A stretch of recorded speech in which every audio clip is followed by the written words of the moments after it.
Salam əziz şagirdlər, xoş gördük hər birinizi. Biz keçən dərs sizinlə Azərbaycanda temperatur və yağıntılar necə dəyişir mövzusuna baxdıq.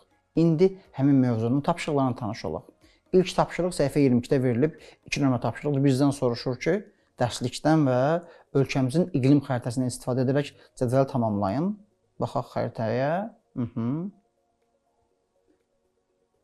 Bizə 2 sütunlu cədvəl təqdim soruşur. Orta illik temperaturu 10 dərəcə Selsiusdan aşağı olan məntəqələr və yuxarı olan məntəqələr. Əlbəttə ki, orta illik temperaturu 10 dərəcədən aşağı olan məntəqələr əsasən dağlıq rayonlarımızdır və orada temperatur il ərzində soyuq keçir. Müxtəlif nümunələr vermək olar bu məntəqələrə. Məsələn, Kəlbəcər, Şəki, Qəbələ, Zaqatala, Şuşa, Gədəbəy, Qusar, Yardımlı və sair rayonlar. Amma temperaturu 10 dərəcə Selsiusdan yuxarı olan məntəqələr isə əsasən düzən rayonlarımızdır və orada əlbəttə ki, iqlim daha isti keçir.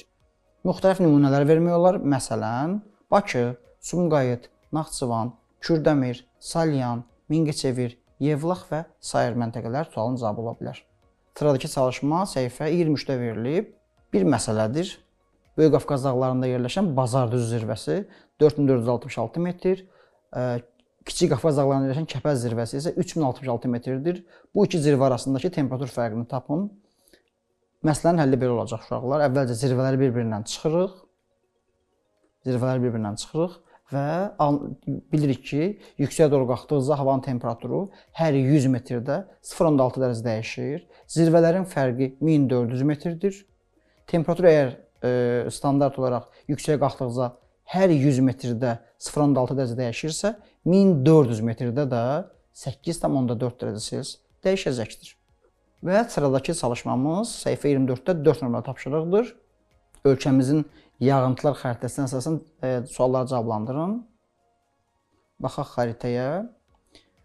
Ən az yağıntı düşən ərazilər. Xəritəyə diqqətlə baxsaq, Abşeron yarımadasında, burada görürsünüz. Abşeron yarımadasında, Qobustan və Ələt ərazisində ən az yağıntı görə bilərik. Biz orada təxminən 150-200 mm qədər. Ən çox yağıntı ölkənin cənubuna düşür. Baxın, Lənkəran ovalığına təxminən 1600-1800 mm yağıntı düşür. Bir də yağıntıların hündürlüyə doğru dəyişməsini soruşur. Bilirik ki, yağıntılar düzənliklərdən dağlara doğru qalxdıqca artır.